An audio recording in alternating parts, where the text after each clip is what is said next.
नमस्कार दोस्तों, आपका स्वागत है द ओपन क्लासरूम में, जहां हम बात करते हैं शिक्षा, समाज, संस्कृति और बदलाव की। आज हम एक बहुत खास विषय पर चर्चा करने वाले हैं। उत्तराखंड रजत जयंती यानी 25 साल की गौरवमय यात्रा।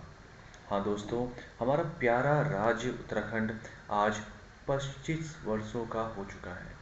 25 साल पहले 9 नवंबर सन 2000 को एक सपना साकार हुआ था।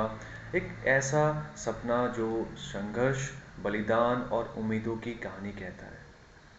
9 नवंबर सन 2000 वह दिन है जब उत्तर प्रदेश से अलग होकर भारत का 27वां राज्य बना उत्तरांचल, और जो आगे चलकर उत्तराखंड कहलाया। यह सिर्फ एक तारीख नहीं थी, यह लाखों पहाड़ी भाई बहनों के संघर्ष और उनके नारे और उनके बलिदानों का परिणाम था। कई वर्षों तक लोग चिल्लाते रहे, उत्तराखंड हमारा है, हम इसके रखवाले हैं। माताएं और बेटियां सड़कों पर उतरी, गांव-गांव में जुलूस निकले, और आखिरकार 2000 में पहाड़ों का यह आवाज़ संसद तक पहुंची। वह सिर्फ एक आंदोलन नहीं था, वह पहाड़ की पहचान का संघर्ष था। उत्तराखंड देवभूमि है, जहाँ गंगा यमुना जैसी पवित्र नदियाँ जन्म लेती हैं, जहाँ हर घाटी में भक्ति, संगीत और संस्कृति बसी है। यह चार धाम यात्रा है, बद्रीनाथ, केदारनाथ, गंगोत्री और यमुनोत्री, जहाँ हर वर्ष लाखों श्रद्धालुओं को आकर्षित करती है। यहाँ लोकगीत, जोड़ा, झपेली, रणबांकुरी सैनिक और पहाड़ों की सरल जीवन शैली सब मिलकर बनाते हैं एक अनोखा सामाजिक ताना बाना। यह हमारी असली पहचान है, संस्कृति, सरस्वती और सरलता। अब बात करते हैं शिक्षा और विकास की। पिछले 25 वर्षों में उत्तराखंड ने शिक्षा के क्षेत्र में बड़ा बदलाव देखा।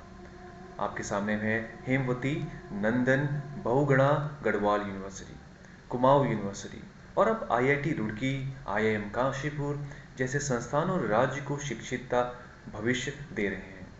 Smart classrooms, digital learning tools पहाड़ी बच्चों को भी शहरों जैसा माहौल दे रहे हैं।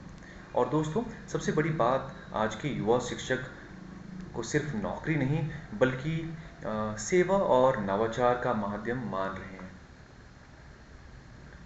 उत्तराखंड का सबसे बड़ा बल है उसका टूरिज्म और नेचर।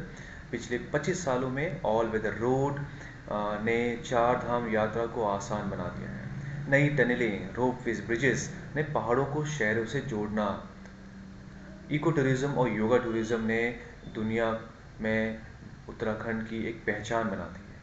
हर साल करोड़ों पर्यटक आते हैं, न सिर्फ भगवान से मिलने बल्कि नेचर और पीस से जुड़ने भी।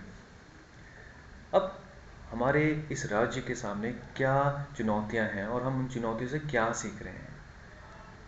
लेकिन हर यात्रा भी कठिनाइयों से होती है, जैसे माइग्रेशन यानी पलायन, गांवों से शहरों की ओर पलायन अभी एक बहुत बड़ी चुनौती है। एनवायरनमेंट विकास के साथ पर्यावरण असंतुलन भी बढ़ा है।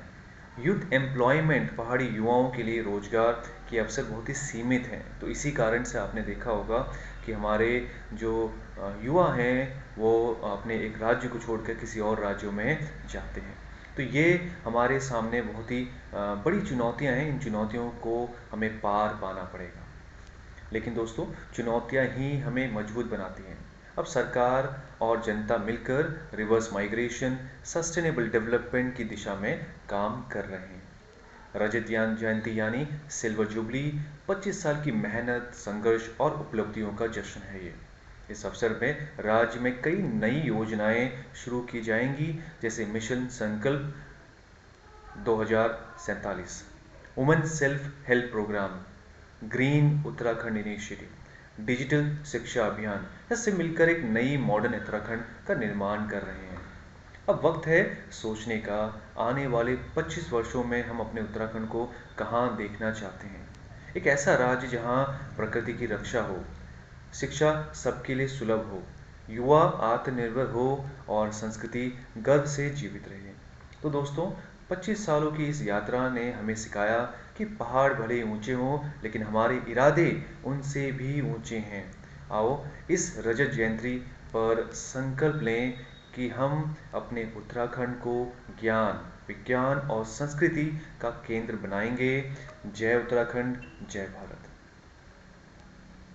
तो आपने देखा द ओपन क्लासरूम में उत्तराखंड रजत जयंती के उपलक्ष्य में कुछ बातें, और जहां हमें सीखने को मिला कि कैसे एक राज्य अपने आगे के अग्रसर होने की नीतियों को साफ सुथरे तरीके से लोगों तक पहुंचाता है और उसे पा के दिखाता है।